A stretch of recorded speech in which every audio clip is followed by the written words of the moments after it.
हम अपना लास्ट चरम जो था ना चाचा, पैसा का कर्जा उठाने का सब ले लिए जितना हमारा हिम्मत था। और हम दोनों के बीच में सर सौदा हुआ 29,51,000 का। 11 महीने होने वाला है अभी तक सर। आजकल कर रहे हैं मेरे लिए सर, ये जान का जपाल हो गया है। बहन करके ले गया हम। दोस्तों, ट्रांसपोर्ट जगत से आप जुड़ना चाहते हैं, गाड़ी खरीदना चाहते हैं, सेकंड हैंड गाड़ी खरीदने के इच्छुक हैं, तो इस वीडियो को ध्यान से देख लीजिएगा और देखिएगा कि सेकंड हैंड गाड़ी खरीदते समय क्या क्या परेशानियां आ सकती हैं और क्या क्या आपको नहीं करना है। जी हां, आपके लिए ये वीडियो सबक बन सकती है। क्या है पूरा मामला, क्यों हम बता रहे हैं ऐसा, जानेंगे आज के प्रोग्राम लॉरी में।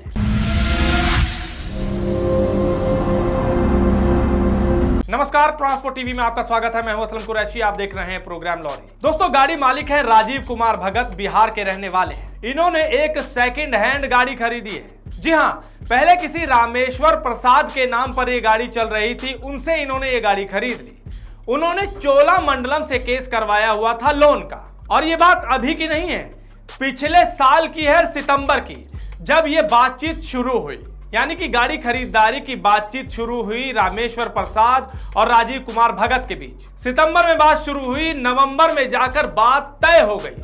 यानी कि यहां पर क्या था कि चोलामंडलम का जो केस चल रहा था 19,31,200 रुपए, वो केस राजीव कुमार भगत ने टाटा ग्रुप से लोन लेकर पूरा करवा दिया। यानी कि चोलामंडलम को पूरे पैसे 19,31,200 रुपए अदा करवा दिए गए। उसके ऊपर जो पैसे थे नकद दे दिए गए।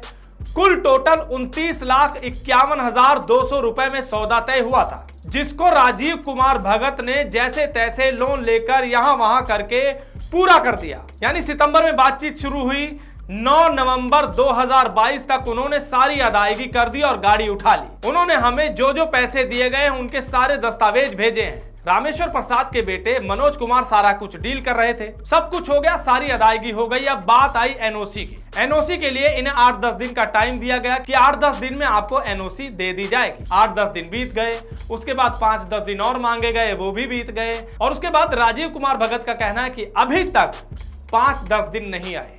जी हाँ, यानी कि एनओसी नहीं मिली है। अब इस बीच राजीव कुमार भगत ने क्या क्या पापड़ बेले हैं, वो सब इस वीडियो के जरिए आप देख सकते हैं, जो उन्होंने समय दर समय रिकॉर्ड की है मनोज कुमार के पास जाकर या रामेश्वर प्रसाद के पास जाकर। देखिए किस तरह से बातचीत चल रही है। रामेश्वर प्रसाद भी मान रहे हैं कि उन्होंने पैसे ले लिए हैं, सब कुछ हो गया, बल्कि वो मदद करने की भी बात कर रहे हैं। 20 लाख रुपया वो बाकी का पेमेंट नहीं किया आपको?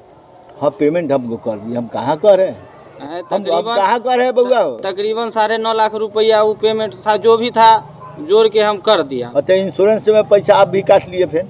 नहीं, उसमें नहीं कटा है, जो है 28.5 आपको पूरा मिला है।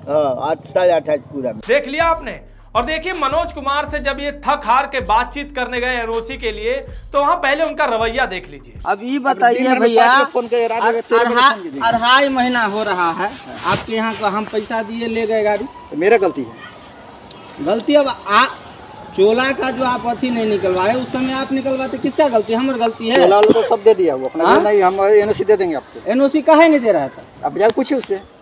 अब वो हमारा काम है, ले लिया पैसा तो करेंगे, एनओसी नहीं देंगे हम। देख लिया कितने पापड़ बेले।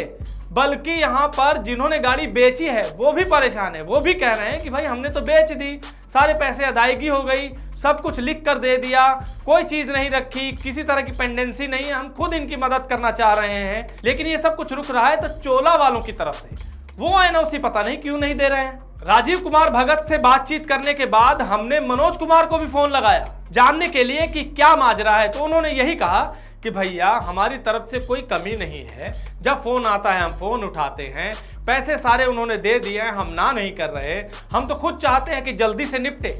यानी कि दोनों, बेचने वाला भी और खरीदने वाला भी उलझे हुए हैं। अब बात आती है चोलामंडलम वालों की, जिनसे ये लोन लिया गया था और उनकी अदायगी पूरी हो चुकी थी। फिर वो ऐसा क्यों कर रहे हैं, ये जानने के लिए हमने मैनेजर साहब को कॉल किया।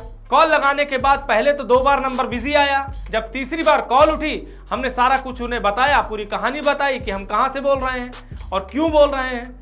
तो उन्होंने सुनने के बाद कहा कि भैया वो फोन छोड़कर कहीं गए हुए हैं। अब इसमें हमें समझ में नहीं आ रहा कि पहले फोन बिजी, फिर उसके बाद उठाया गया तो ये बोल दिया गया। आखिर क्या कहना चाहते थे कुछ पता नहीं चला, बात क्लियर नहीं हुई। एक एक हिसाब इन्होंने लिखकर हमें भेजा है, रसीद के जरिए, डॉक्यूमेंट के जरिए। यहां तक कि इन्होंने परेशान होकर नोटिस भी भेज दिए थे रामेश्वर प्रसाद को, FIR भी कोर्ट से करवा दी थी, लेकिन अभी तक NOC नहीं मिल रही और बात चोलामंडलम वालों पर टिकी हुई है। राजीव कुमार भगत की माने तो इनका कहना है कि चोला वाले कह रहे थे कि उन्होंने यानी कि रामेश्वर प्रसाद जी ने कोई दूसरा लोन भी करवा रखा है। हालांकि चोला वाले ये मान रहे हैं कि 19,31,200 रुपए पूरे अदा हो चुके हैं, लेकिन कोई दूसरा लोन उन्होंने ले रखा है जिसकी वजह से ये मामला अटका हुआ है। हमने मनोज कुमार से पूछा कि क्या कुछ ऐसा है, आपने कोई दूसरा लोन ले रखा है या उसे तोड़ रखा है या उसकी किस्त टूटी हुई है? तो उन्होंने कहा नहीं, कोई किस्त रुकी नहीं हुई है, कोई पेंडेंसी नहीं है। अगर दूसरा लोन चल भी रहा है तो आखिर दिक्कत क्या है अगर ये सब नहीं हुआ है? अब हमें भी ये समझ में नहीं आ रहा कि ऐसा क्यों हो रहा है। जब एक गाड़ी उन्होंने ली और उसके सारे पैसे अदा कर दिए गए, सब कुछ हो गया, कागजात पूरे हैं, तो ऐसा क्यों हो रहा है? अब आप समझ सकते हैं राजीव कुमार भगत की दशा क्या होगी।